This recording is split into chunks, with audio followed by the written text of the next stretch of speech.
will be taking questions, but we're going to answer them at the very end, just so Caroline can go through a few of the different elements of today.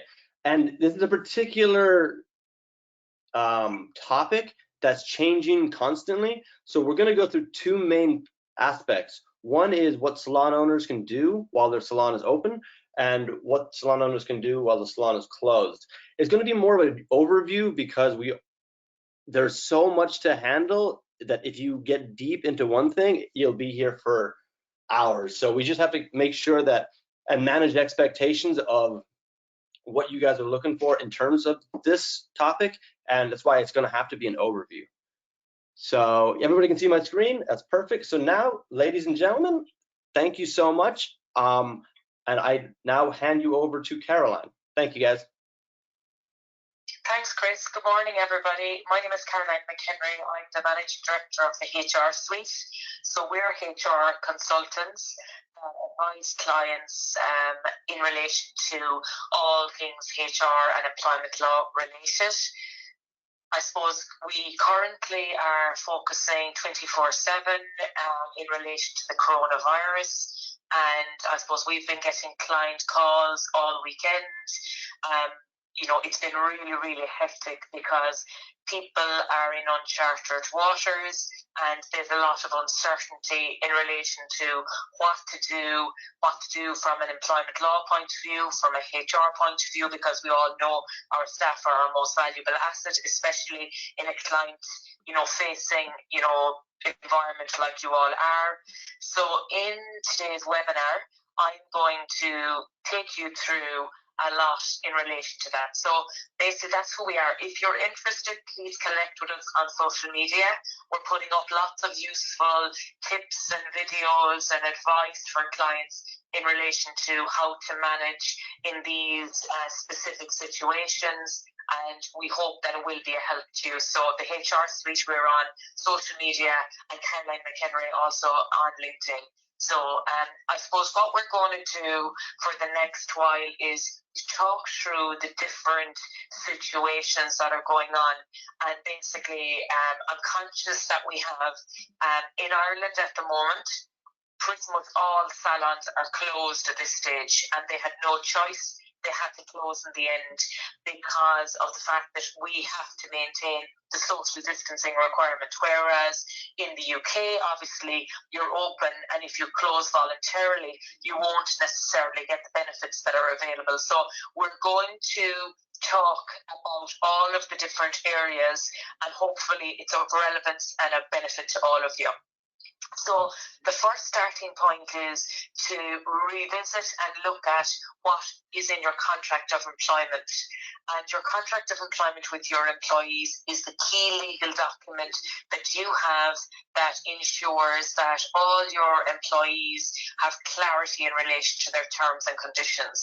And within your contract of employment, you will have clauses in relation to sick leave, in relation to absence, in relation to layoff, in relation to start time, and potentially also in relation to redundancy.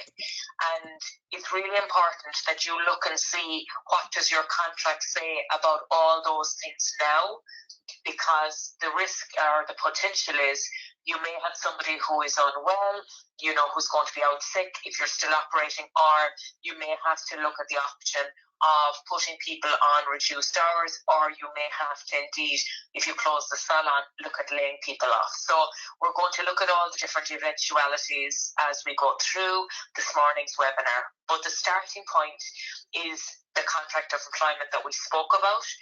And to complement your contract of employment, you will all have a staff handbook. And again, it'll have a range of policies like, all the different things we spoke about there to talk about, which might be layoff, it might be sick leave, it might be absence, in more detail than it's mentioned in your contract of employment. In the current situation that we're in, it would be advisable to pull together a COVID-19 or a coronavirus policy for your staff. Because what that will do is remind your staff what are their employee responsibilities. So a key crucial responsibility they have is to ensure that they maintain social distancing.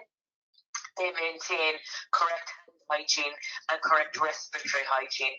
And the respiratory and the hand hygiene are much more easily achieved, and I think everybody is being very conscious of the importance of, putting those measures in place. And employers are, encouraging more hand washing and having additional, opportunity for people to do that more frequently. In relation to the social distancing, it's obviously really difficult to achieve in the salon environment. And again, that's one of the requirements, and that's why in Ireland salons have closed, because they couldn't maintain the social distancing guidelines that were required, which, is a crucial part of reducing the spread of the virus from the global advice we've been given. So again, when you're doing your staff policy, you also need to consider, the reporting system. If somebody has symptoms that they would not attend work, and instead they would ring you and then ring their GP to let you know what's happening.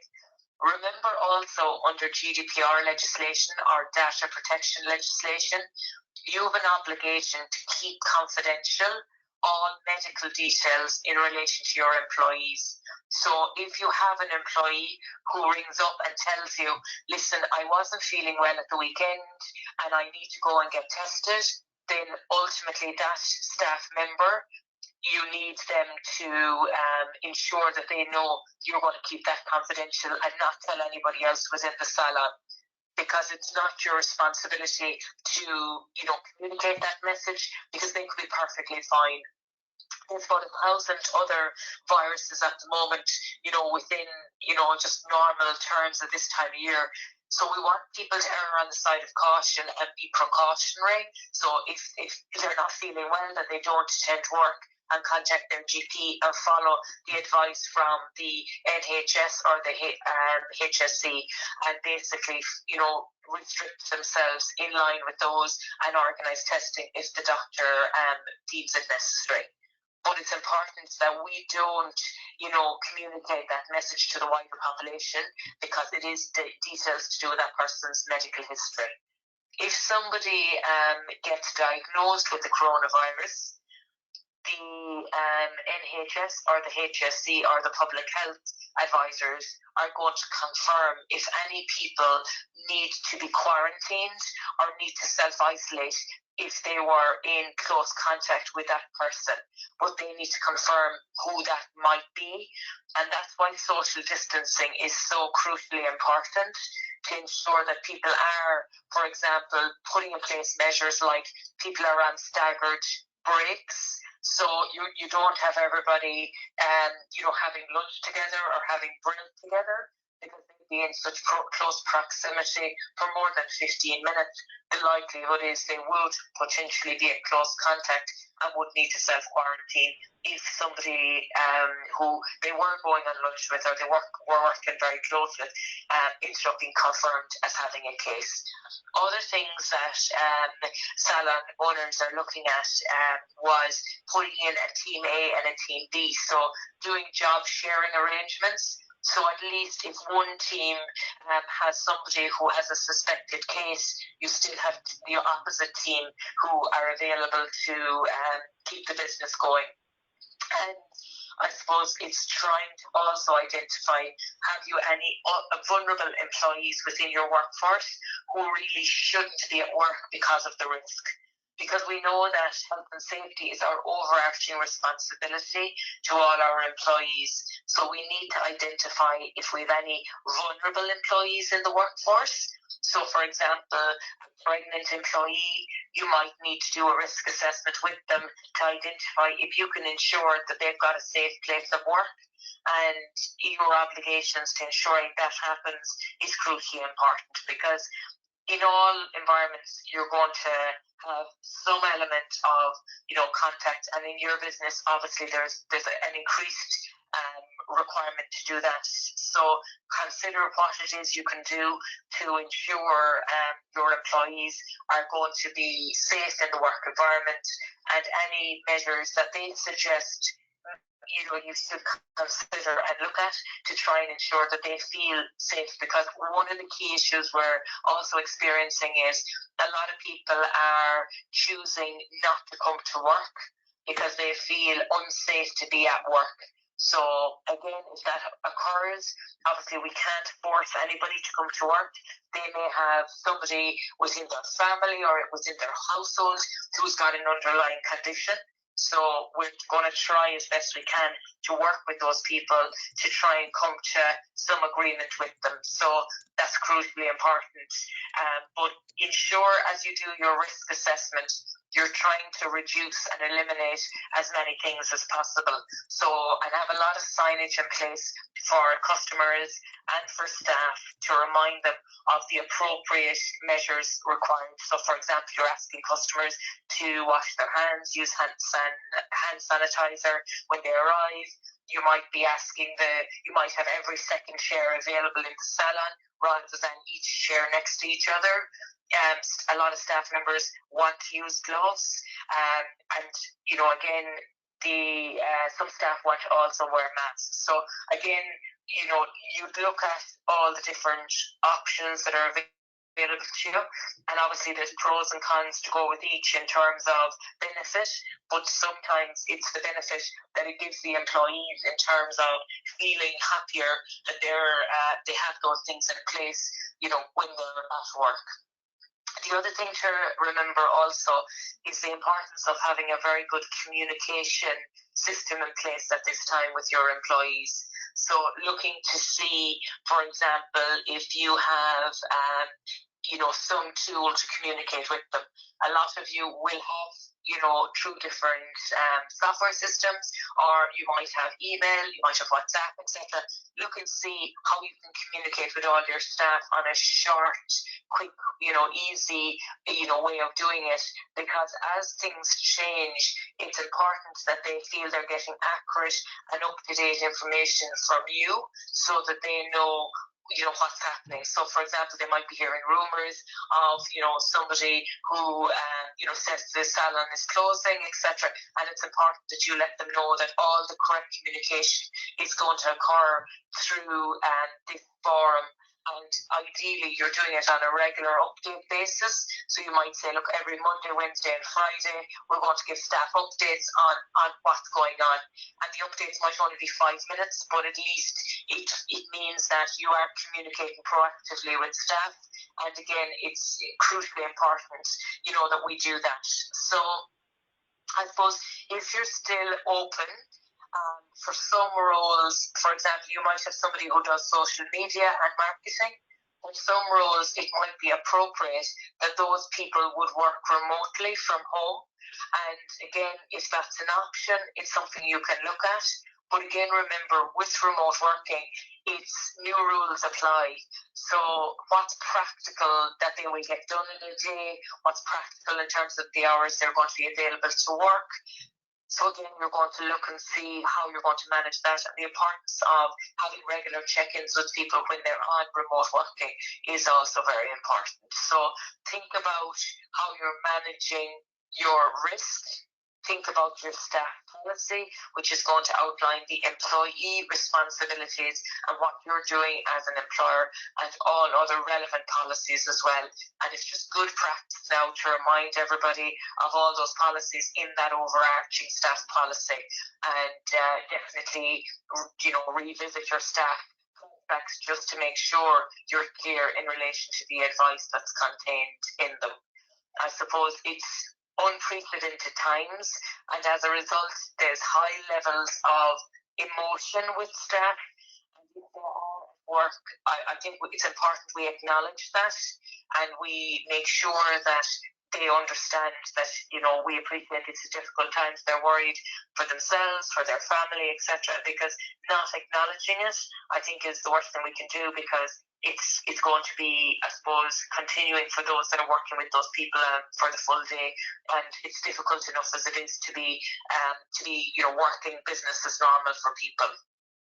So if we move on then to the next area that we're going to talk about, which is what to do if you need to, potentially close, or what you need to do if you need to change the hours in relation to the working time for staff. So there's a number of considerations in relation to, what to do. And even before you're closed, you might have staff members who are coming to you looking to work from home if they do jobs that are suitable to do that. You have staff members who want to look after children or other family members. Again, make sure that you have all those policies included in that COVID-19 policy so that the staff member knows what's your position in relation to that. Because again, for business continuity and business planning, you need people to communicate honestly with you, so you know what's going on. So if the business closes, there's a number of different considerations we need to look at. Obviously, there's different measures and benefits in place both in Ireland and in the UK in terms of supports available to businesses.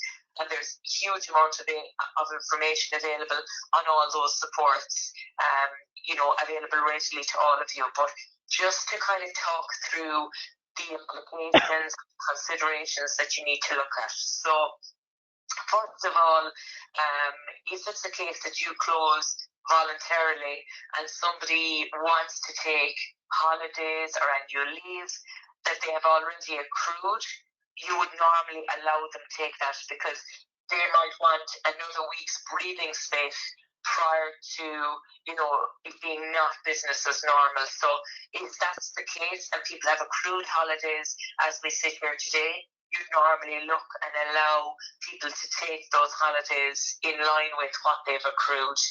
There's a lot of people who want to take unpaid leave, but the unpaid leave, I suppose, would potentially be one of the family leave options that might be available to somebody in relation to entitlement to do with children. The other consideration is what are the measures that are in place to allow you in your contract to consider this. So one option is short time. So short time is reduced working hours. And again, you need to revisit your contract of employment to see what have you said in relation to short time in your contract of employment. But if somebody is on reduced hours and the business, can't afford to pay them full-time work, they can apply for supplementary benefit to top that up. A lot of those are means tested with COVID-19. So the governments are obviously looking at putting improved measures in place, which they both have done in Ireland and in the UK. So again, you'll direct your employees in relation to, okay, if you're on short time and you're in reduced hours, this is the benefit that you get and this is how you apply for it. And I would say try and have your paper trail done before you communicate that message to people.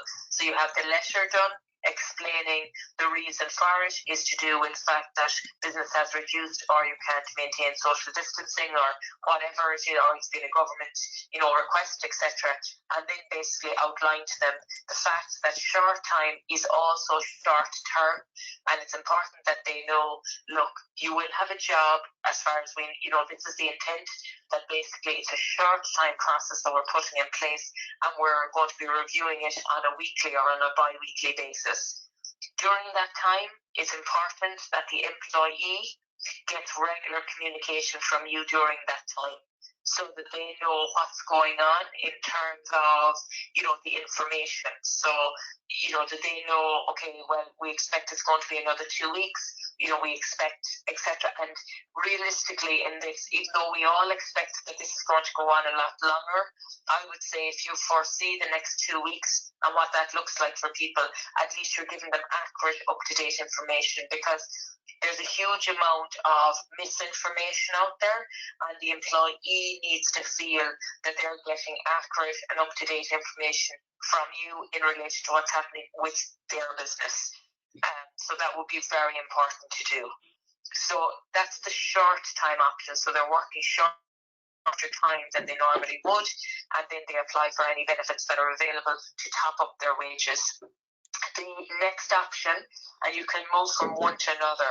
So for example, if your salon is open and you're operating a team A and a team B, so they're working opposite hours to each other, then basically people will be on reduced time or short time. But then if the salon actually needs to close completely, you move to layoff. And layoff basically means that the person is laid off work and their contract of employment is paused for the period of time that they're off work. And while the contract of employment is paused, they can then avail of the government supports that are in place in terms of, wages support. And ultimately, again, layoff is short term, and basically you review that again either on a weekly or a bi-weekly basis. And again, you're going to keep in touch with the employees to let them know what's happening. The final option is redundancy, and redundancy is what if you close and you don't intend to open again. So if it's the case the business closes, you basically need to and you're not opening again, you need to consider redundancy. And redundancy is a case that the positions are no longer there, because some people misinterpret redundancy that they can select the people they want to make redundant, but it's not the people you make redundant, it is the positions. So you may decide, okay, we had a salon that did all these 10 service offerings, but when we open up again now, we're going to actually only do our core 6, and those other departments are not going to open up. So you could make the people in those departments redundant, and everybody else comes back after layoff or after short time, and it's business as usual, because you need to identify when you're choosing staff members for short time, layoff or redundancy in relation to objective grounds. So you need objectively justified grounds as to who and how you choose people and how you choose positions, more importantly. So you decide what criteria you're going to use and basically ensure that that criteria is objectively justified, like the example I gave you there. So again, you need to be able to stand over it, that if an employee comes back and says, well, mine was the only job that was made redundant and basically that's not fair, etc., basically that would mean you need to be able to stand over the fact that you did it with objectively justified grounds. So it wasn't to do with, for example, the person's performance, it wasn't to do with, any equality ground they may raise, etc. It was to do with the fact that the business no longer requires that position. Obviously, for a business, we're hoping it won't come to that, but for a business that is closing down completely and all positions are being made redundant, it's important to note that a collective redundancy may occur. So you need to just check to see if you've got a large number of people being made redundant, what the implications for you and your business that presents. And again, we're hoping that this is short time and layoff in terms of options we need to consider.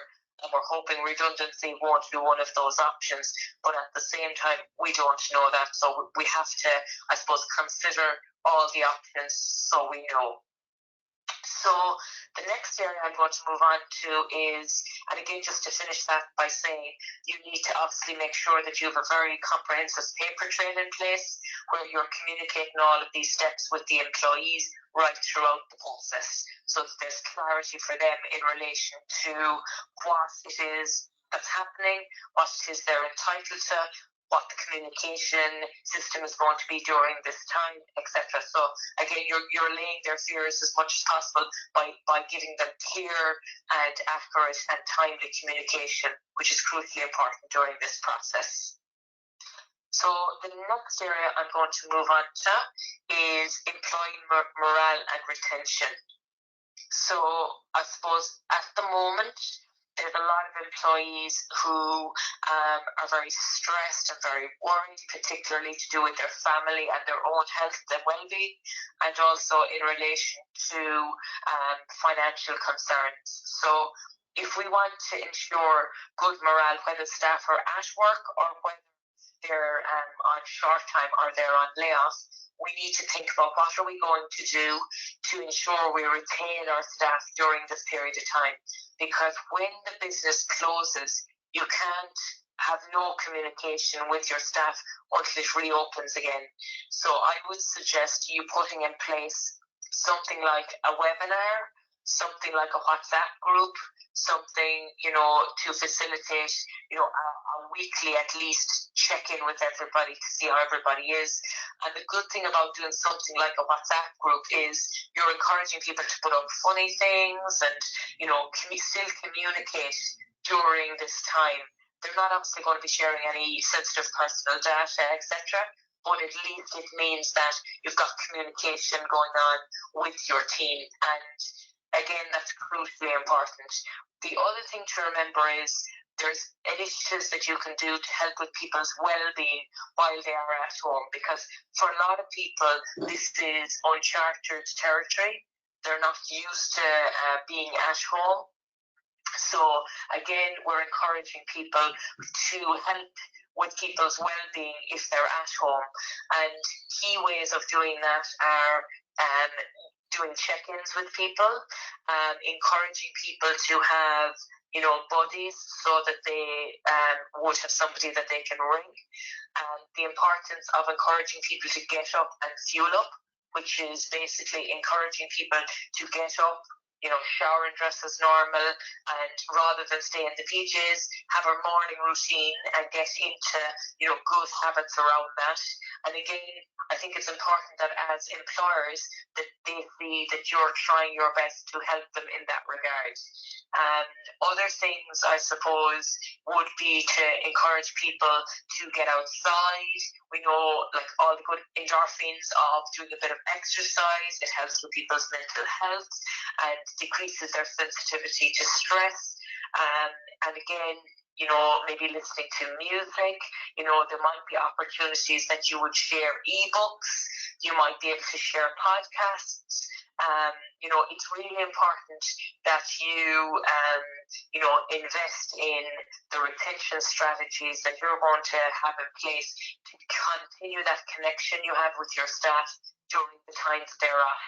And, for people who are working remotely, you need to ensure that they get a check-in at least once, if not twice a day.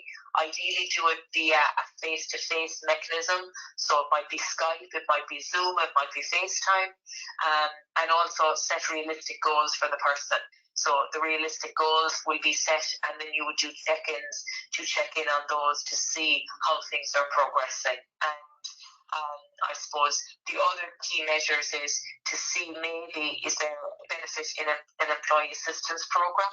In other words, that people would have access to counsellor, or they'd have access to somebody that they might need in terms of help. And even if you're not providing it, you might be providing those sources of information for people, because we know that it's a really challenging time for people, and providing accurate and up-to-date information is one big source of consolation for people in relation to how we can help them at this time. So I think that's crucially important to look at as well.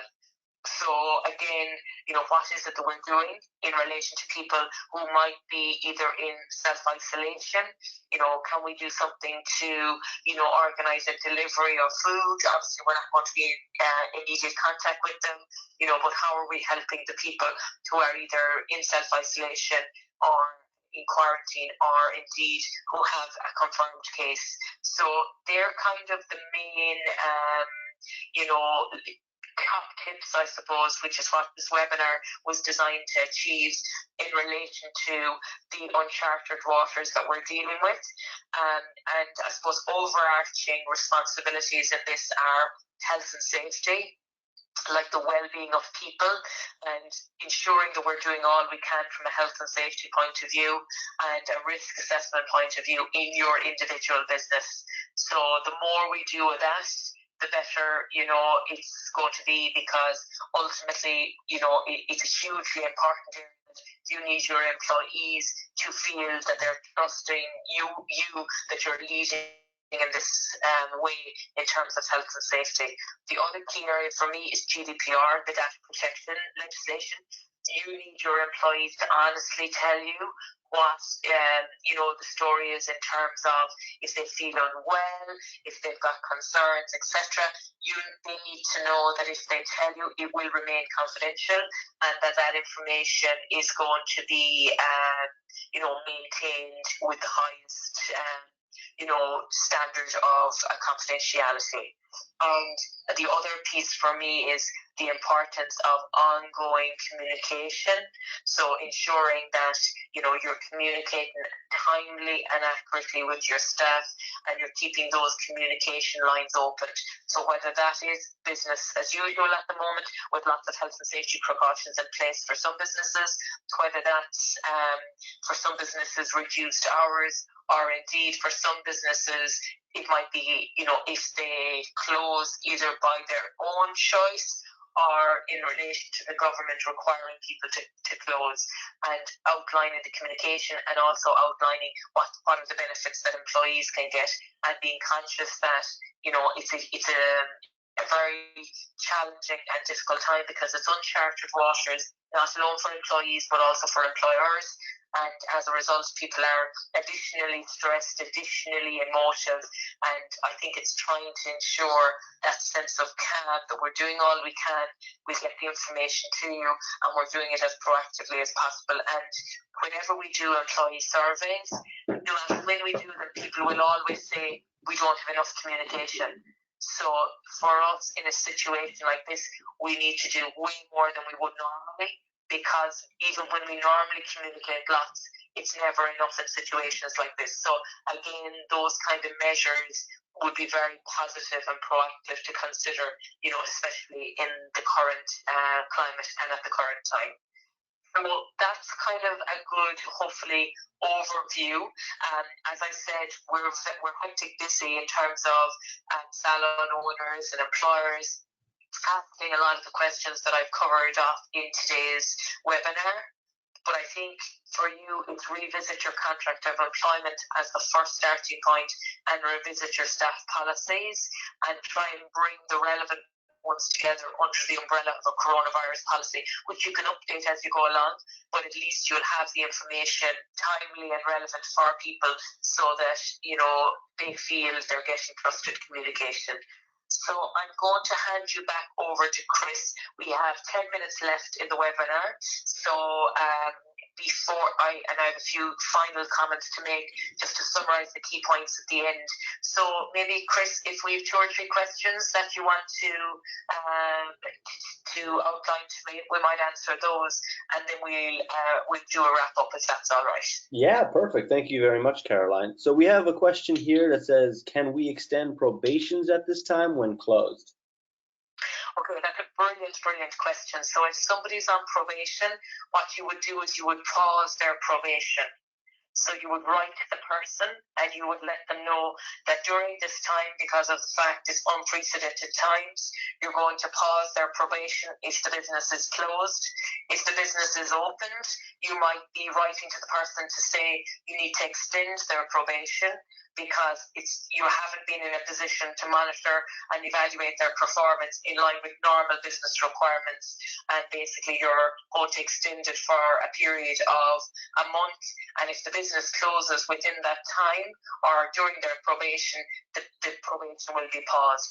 So I would do one letter now to address both those. So great question. If the person is still at work, I would write to them now to say, you're going to extend it by the time you're opened, and pause it if you need to close. So one letter is done. And the second thing is in relation to if you're closed, just automatically extend it.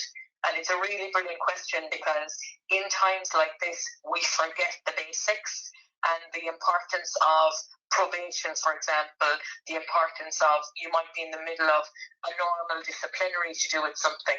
I would say try, and if you're in the middle of a disciplinary or something suitable like that, you need to continue on with it and bring it to a conclusion, because pausing something like that would be a huge challenge for everybody, and especially seeing as we don't know how long this is going to go on for. So really good question. Thanks, Chris. So here's another question. We have similar it's the same question, kind of done in different ways, but it's a very tricky one too. So we'll try our best to create a Lovely, Chris. answer. I love those. Great. So I think you mentioned at the start that if we close voluntarily, it may be harder to get UK government help. We were due to close tomorrow before our government decides to lock down. Will it really make a difference? I suppose that's probably a judgment call for you. Like, I suppose, I think it would be it would be unlikely. Let's take out the very. I think it would be unlikely if you close and you genuinely are closing because of health and safety concerns or in line with, having done a risk assessment of your business, etc. But ultimately, I mean, in law, whether it's employment law or benefits law, if it was a case at a later date, we don't know how strict or not people will be in terms of falling back to what was the position at the time. I do think because we're in unprecedented times, I do think that that's going to, definitely be a consideration. But I think that's a judgment call you're going to have to make. And I think, I think you've made the judgment call even in the way you phrased your question. And I do think ultimately, like in the Irish situation, I mean, it doesn't matter if you close voluntarily or if you're closing due to the government request. It's based on you doing a risk assessment to identify health and safety and social distancing and, the respiratory hygiene and the hand hygiene. And the biggest challenge in the industry we're in is to do with that social distancing. And, I think you have to make the best judgment call you can. But I suppose law is funny, on the basis that it's very strictly applied, but we're not in normal territory. So I think that'll be a consideration, but I couldn't give you a judgment in terms of a definitive answer, which you'll appreciate. But I think you're going to make the best judgment you can in that regard. And it's changing every day. Like, I mean, every day there's something new happening and there's something new changing. And, as an employer and as a business owner, you've got to make the best decision based on the current information and the current situation. And I think if you do that, you'll always make the right decision for that moment in time. Excellent. So do you want to take one more question, Chris? Because we're going 4 minutes left and we can follow up then. Okay. I've just closed my salon. Should I stop paying my staff in light of the UK government paying wages? Well, yeah, you need to basically go through the guideline and how it applies and when it applies to you specifically.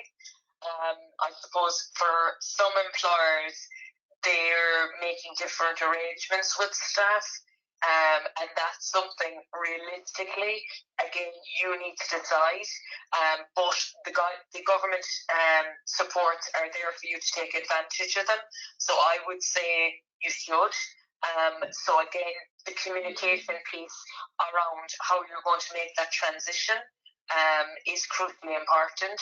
So again, in advance of you making any change to their wages, etc., I would communicate clearly as to why you're now, going to be making the change so that there's clarity, and then doing a staff meeting.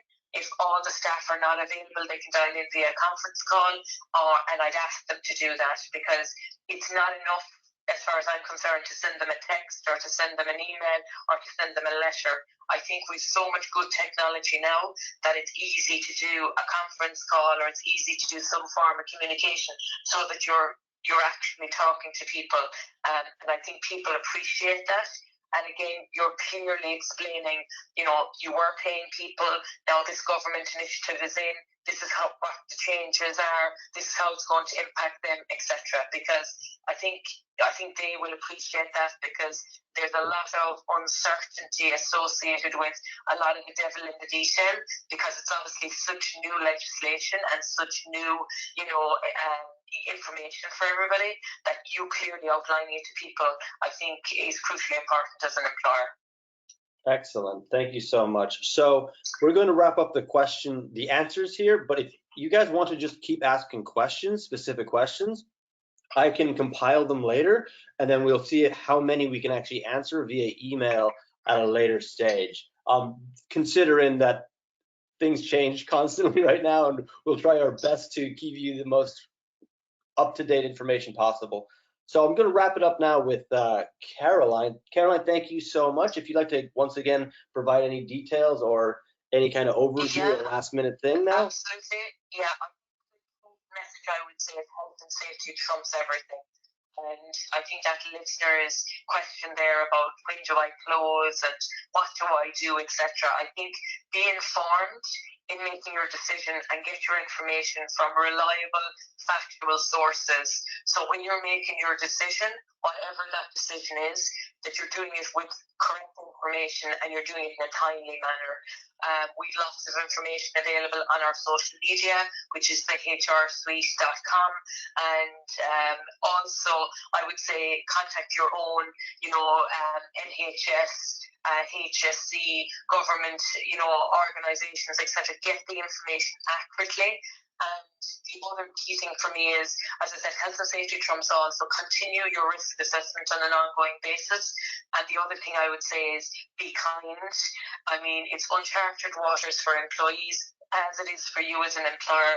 And I do find that there's a lot of, emotional outbursts happening and people are upset and it's out of character, etc. I think the patience that's required now is really difficult, and it's challenging times for employers because they don't know what's happening, how long it will go on for, etc.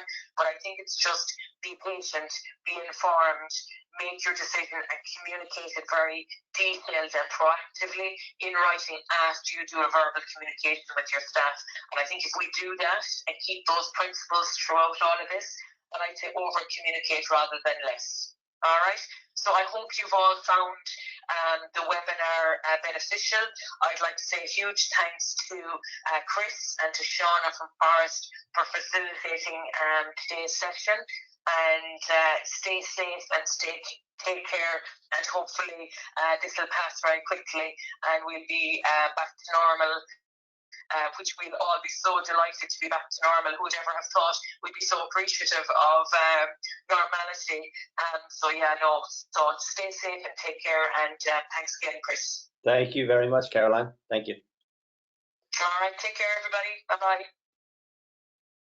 So we're going to sign off now, and when I send you the recording of this via email, I will also include some resources that we've compiled specifically for salon owners and hair and beauty professionals to help in these trying times.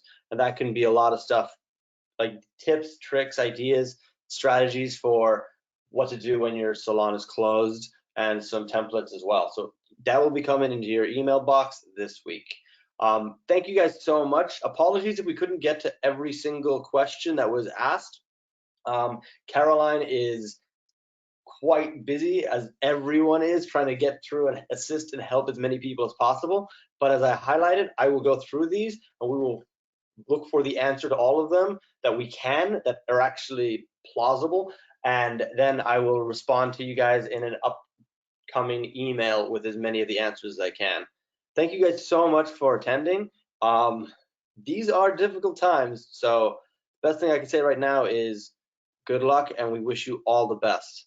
Okay, thank you so much, and I hope that you and your family and your colleagues have a good day. Okay, bye-bye.